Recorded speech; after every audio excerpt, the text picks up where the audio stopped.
ایک دور دراز دیہات میں جہاں وقت تھم سا جاتا ہے وہاں ایک 12 سالہ بچہ احمد اپنی 80 سالہ دادی کے ساتھ رہتا ہے۔ دادی کمزور ہو چکی ہیں مگر ان کا دل آج بھی مضبوط ہے۔ وہ اکثر احمد کو پرانی کہانیاں سناتی ہے، لیکن احمد کو سب سے زیادہ حیرانی اس بات پر تھی کہ ان کی دادی کے ساتھ ہر وقت ایک دیوہیکل سفید روبوٹ عورت رہتی ہے۔ اسے احمد بڑی اماں او کہہ کر پکارتا ہے۔ احمد دادی سے پوچھتا ہے، یہ بڑی اماں کہاں سے آئی؟ کیا یہ انسان ہے؟ دادی مسکرا کر کہتی ہیں، نہیں پتر، یہ روبوٹ ہے مگر دل والا۔ تمہارے دادا نے یہ میرے لیے بنایا تھا جب میں اکیلی ہو گئی تھی، یہ میرا سہارا بن گئی۔ او احمد حیرت میں ڈوبا رہتا ہے۔ گاؤں کے لوگ بڑی اماں روبوٹ سے خوفزدہ رہتے تھے۔ کچھ لوگ کہتے یہ جن ہے، کچھ کہتے یہ دیوی ہے، لیکن دادی کہتی تھی یہ میری بیٹی ہے، میرے دکھ سکھ کی ساتھی۔ ایک دن گاؤں میں زوردار آندھی آئی، درخت ٹوٹنے لگے، گھر لرزنے لگے۔ بڑی اماں روبوٹ نے اپنی بڑی بڑی باہیں پھیلائیں اور دادی اور احمد کو اپنے اندر چھپا لیا۔ گاؤں والے یہ منظر دیکھ کر حیران رہ گئے۔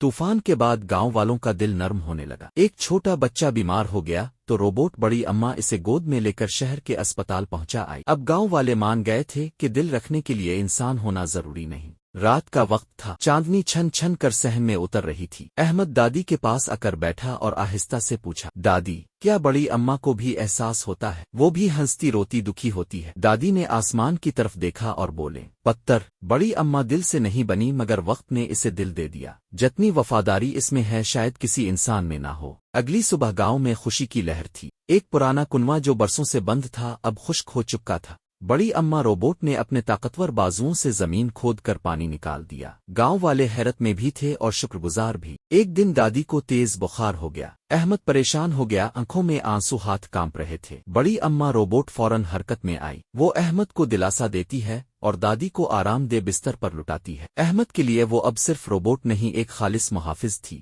دادی بڑی اماں کو بتاتی ہے، ایک وقت تھا جب میری بیٹی میرے ساتھ تھی، چھوٹی چھوٹی باتوں پر ہنسا کرتی تھی، تم میں اس کی جھلک دکھتی ہے۔ روبوٹ نے اپنی بڑی آنکھوں سے دادی کو دیکھا اور اپنا سفید بازو آگے بڑھایا جیسے کسی ماں کا سہارا۔ احمد دادی سے کہتا ہے، دادی بڑی اماں کو دل چاہیے۔ وہ اپنے کمرے سے ایک چھوٹا سا دل کی شکل کا لکڑی کا ٹکڑا نکالتا ہے، وہی جو اس نے بچپن میں بنوایا تھا۔ وہ آہستہ سے بڑی اماں کے سینے پر رکھتا ہے۔ روبوٹ کی آنکھیں روشن ہو جاتی ہیں، اب وہ مکمل تھی۔ ایک رات گاؤں پر اچانک حملہ ہوا۔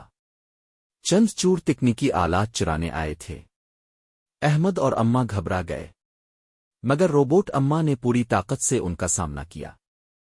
اس نے اپنے فولادی بازوؤں سے دروازہ بند کیا اور احمد کو پیچھے ہٹنے کا اشارہ دیا۔ چوروں نے اماں پر حملہ کیا مگر اس کی سادہ شکل کے پیچھے چھپی مشینری نے حیران کر دیا۔ اس کے آنکھوں سے لیزر لائٹ نکلی اور حملہ آوروں کو بھگا دیا۔ حملے کے بعد اماں کی طبیعت بگڑ گئی۔ ان کا دل تیز دھڑکنے لگا، سانسیں اکھڑنے لگیں۔ احمد دوڑا، پانی لایا۔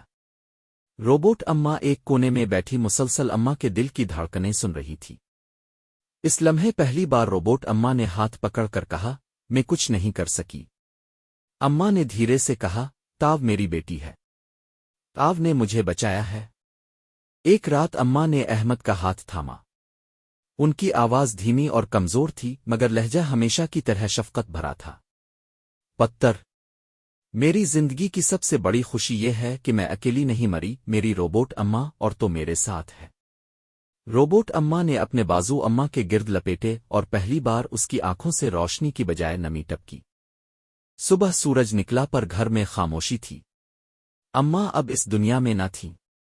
احمد اور روبوٹ اماں ایک ساتھ بیٹھے خاموش، مگر اس خاموشی میں ایک رشتہ بول رہا تھا۔ اماں کی موت کے بعد احمد نے ان کی لکڑی کی چھڑی، پرانی چپل اور وہ تصویر روبوٹ اماں کو سونپی جس میں تینوں کی یادیں قید تھیں۔ روبوٹ اماں نے ان چیزوں کو اپنے سینے میں محفوظ کیا۔ روبوٹ اماں اب دادی کی وراثت سنبھالنے لگی۔ گاؤں کے بزرگ کہتے، یہ اب ہماری اماں ہے۔ احمد اس کے ساتھ ہر صبح اسکول جاتا، وہ اسے سبق بھی دیتی اور محبت بھی۔ کئی سال گزر گئے۔ احمد اب بڑا ہو چکا تھا۔ شہر کی یونیورسٹی سے روبوٹکس میں ڈگری لے کر آیا۔ اس نے کہا، میں بھی ایک روبوٹ بناؤں گا، پر وہ صرف طاقتور نہیں، احساس والا ہوگا جیسے میری روبوٹ اماں۔ ایک دن ایک بچہ پوچھ بیٹھا، روبوٹ اماں تمہیں تکلیف ہوتی ہے؟ وہ رکی، آسمان کی طرف دیکھا اور بولی، تکلیف نہیں، لیکن جب کوئی تکلیف میں ہو دل بے چین ہوتا ہے۔ گاؤں میں سکوت چھا گیا، سب نے جان لیا روبوٹ اماں اب صرف مشین نہیں تھی، وہ روح تھی جو اماں کے جذبے سے بنی تھی۔ ویڈیو کو لائک کریں، چینل کڈ کیئر ویلاگز آفیشیل کو سبسکرائب کریں اور اپنی رائے کمنٹس میں لکھیں۔ ملتے ہیں ایک اور جادوئی مہم میں۔ اللہ حافظ۔